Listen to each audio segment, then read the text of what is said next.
Hi, Judge Andrew Napolitano here, and you are on Freedom Watch with my guest this week, former President Obama State Department spokesperson Marie Harf, and my dear friend and good colleague at Fox News.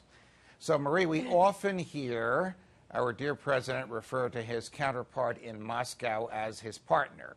And just this week, President Trump received a phone call from President Putin thanking him for alerting Russia to a planned terror attack in St. Petersburg that our CIA supposedly uncovered. Question for you. Is President Trump being naive in thinking of Vladimir Putin as his partner and friend?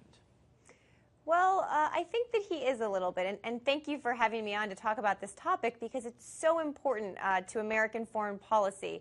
You know, President Trump, since he started running for office several years ago, has been very willing to say nice things about Vladimir Putin. And I think a lot of us who've worked in foreign policy, Republicans and Democrats, have always been sort of concerned about that because Vladimir Putin is not a friend of the United States. He pursues what is in his interest, what is in his country's interest, and he does not stand up for things that are really fundamental to the American system, whether that's democracy or human rights or freedom of the press.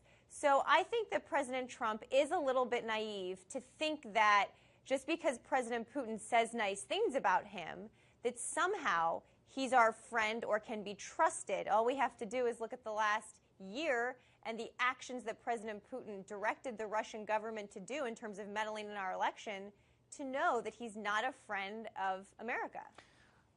This October, I was in Switzerland and met with a number of government officials. There is no president of Switzerland. There's a council of 7, and they're part-time. Imagine that, part-time.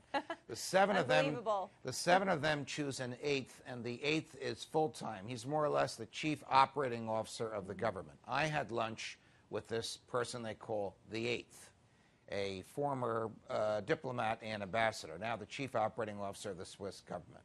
He looked at me and he said, "Who do you think the most dangerous person in the world is right now?" This is 2 months ago. I said, "Wow. Kim Jong-un?" He said, "No, Vladimir Putin." And I said to him, "How do you know that?" He said, "I have negotiated directly with Vladimir Putin, and I have looked in his eyes. I think he would kill anyone to get ahead." Do you agree with that assessment? Wow, that's a stunning conversation. And I'm not sure I would say he's the most dangerous person in the world, but he is definitely dangerous. And he has led a government that has had a role or played a hand in many shady ways in getting rid of dissidents, in jailing journalists, even killing dissidents and journalists who don't agree with the regime in Moscow. He's also invaded countries. We can talk about Georgia, we can talk about Crimea, we can talk about Ukraine. He has led a crackdown on rights, on democracy in Russia, and he has meddled in other countries. So I really do think that where there are places we can work with Russia, we should. My administration did, and we were actually criticized for it by a lot of Republicans. But the colleague that you spoke to about the threat that Putin poses is saying something that a lot of people in Europe are feeling, and they're worried that President Trump doesn't feel the same sense of urgency about the threat that Putin plays. Does the president have people around him, General McMaster, General Mattis, Secretary Tillerson, who see the real danger of Vladimir Putin? And if they do they tell him this, or are they just telling him what they think he wants to hear?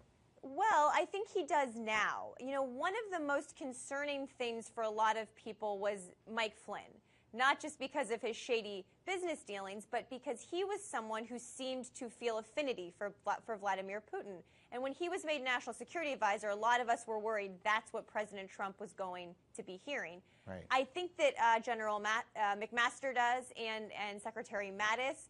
Read the national security strategy that the administration released this week. It talks about the threat that Russia poses. Now, that is a very different message than President Trump has said publicly, but I think it underscores that the foreign policy experts in the administration understand the problem that Russia poses for the United States, for our allies, for our interests. Just look at a country like Syria. These guys know that Russia is playing a very destabilizing role. And I hope President Trump listens to them. I don't know what people are telling him behind the scenes. I would love to be a fly on that wall. Marie, we only have about 15 seconds left. Does Vladimir Putin want to return Russia to the size of the former Soviet Union? I think he wants Russia to return to that glory. Maybe not have every amount of territory they had, but he's a former KGB guy, and that dies hard. And he wants Russia to retain its power as a global power, that status. That's absolutely what he's trying to do.